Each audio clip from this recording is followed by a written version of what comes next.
लेकिन ये तो बताइए ना कि यही समय है, सही समय है, पक्का इलाज इसी समय कर देना चाहिए पाकिस्तान का। योग गुरु बाबा रामदेव।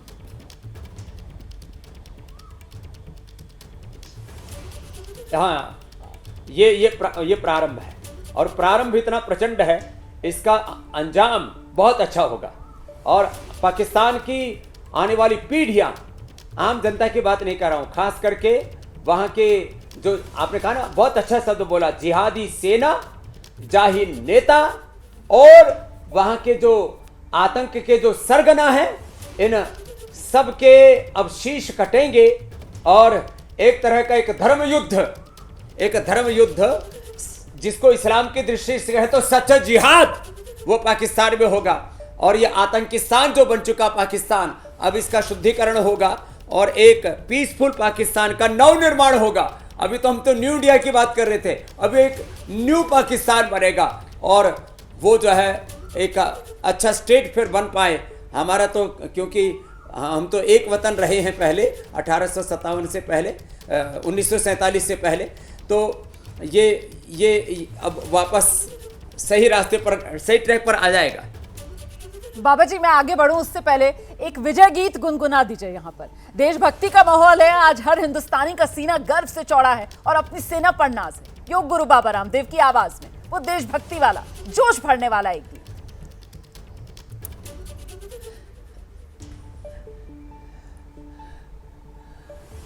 उठो जवान, देश की वसुंधरा पुकारती, देश है पुकारता पुकारती मां भारती।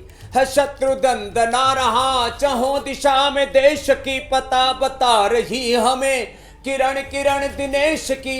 ओ चक्रवर्ती मातृभू, ओ चक्रवर्ती विश्वजयी मातृभू निहारती, देश है पुकारता पुकारती मां भारती।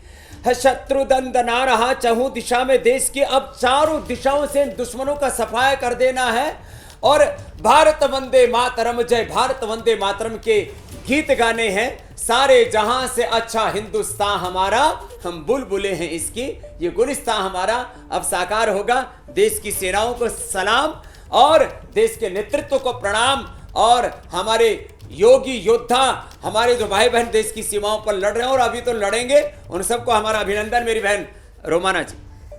बाबा जी, एक सवाल और मेरे मन में है, मतलब बाहरी सुरक्षा से लेकर आंतरिक सुरक्षा तक इस समय हम पूरी पैनी नजर बनाए हुए हैं, मुस्तैदी है। अभी जब मैं आपसे बात कर रही हूं, इससे महज कुछ देर पहले ही गृह मंत्री अमित शाह जो हैं, जो सीमावर्ती राज्य हैं, उनके मुख्यमंत्रियों के साथ बैठक कर रहे हैं। सेना तो हम सब जानते ही हैं किस तरीके से मुस्तैद हैं। जो सेना वाले इलाकों में पड़ने वाले एयरपोर्ट्स हैं, उनको 10 मई तक बंद कर दिया गया है। देश के कुछ हिस्सों में आज मॉक ड्रिल होनी है। मतलब ये जो सिचुएशन बनी हुई है पूरी, एक तरीके से अभी भी वो वॉर लाइक सिचुएशन बनी हुई है। आपको लगता है कि पाकिस्तान पर जिस तरीके का प्रहार हमने किया है, इसके बाद अभी भी पाकिस्तान कोई हिमाकत कर सकता है?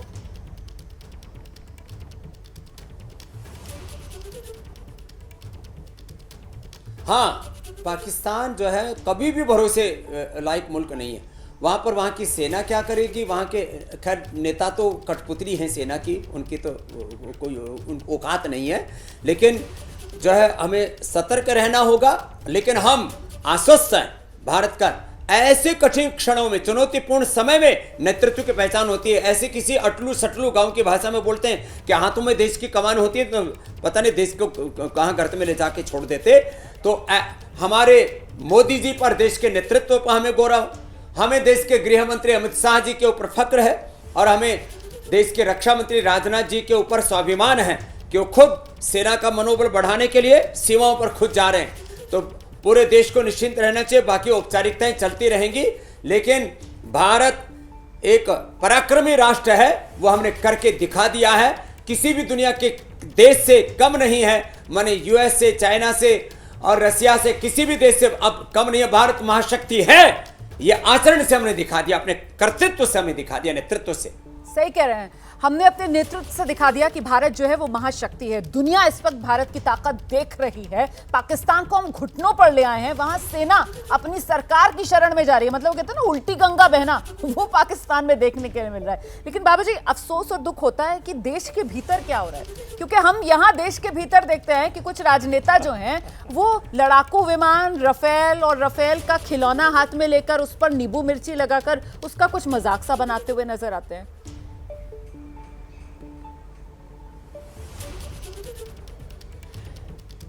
ऐसे देखो रोमाना जी, पहले तो पाकिस्तान में हमने सुना था कि वहां फिदाई नहीं तैयार कर रहे। यहां कुछ पार्टियों में फिदाई नहीं नेता हैं, वो आत्मघात करके उन अपने राजनीतिक मोक्ष के लिए जो है प्रतिबद्ध हैं और अपनी पार्टियों की सर्वनाश के लिए वो आत्मघाती बने हुए हैं। तो मुझे लगता है ये भी भारतीय राजनीति के लिए एक शुभ संकेत है। ओवैसी जी ने तो अपने आप को आत्मघाती होने से बचा लिया। बड़े होशियार निकले। और वैसे मेरी उनसे बड़ी शिकायतें रहा करती थी। 99% तो उन्होंने शिकायत दूर कर दी है। ये सद्बुद्धि कितने दिन टिकेगी आगे की बात है।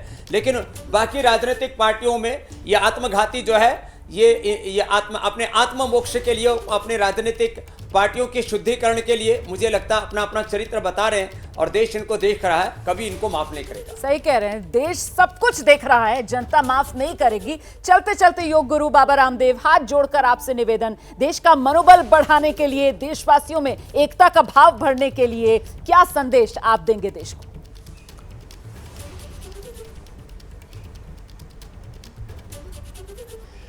हिंदू के लिए ना मुसलमान के लिए, जीना है तो जिए हिंदुस्तान के लिए।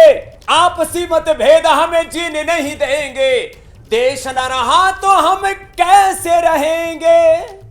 ये संकल्प सोचना है हमें हिंदुस्तान के लिए, जीना है तो जिए हिंदुस्तान के लिए। भारत माता की जय, वंदे मातरम, जय हिंद की सेना।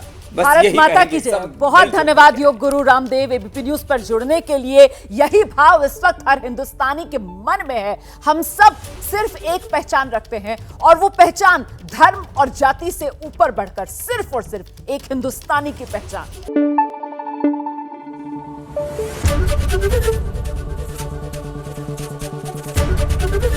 एबीपी न्यूज आपको रखे आगे।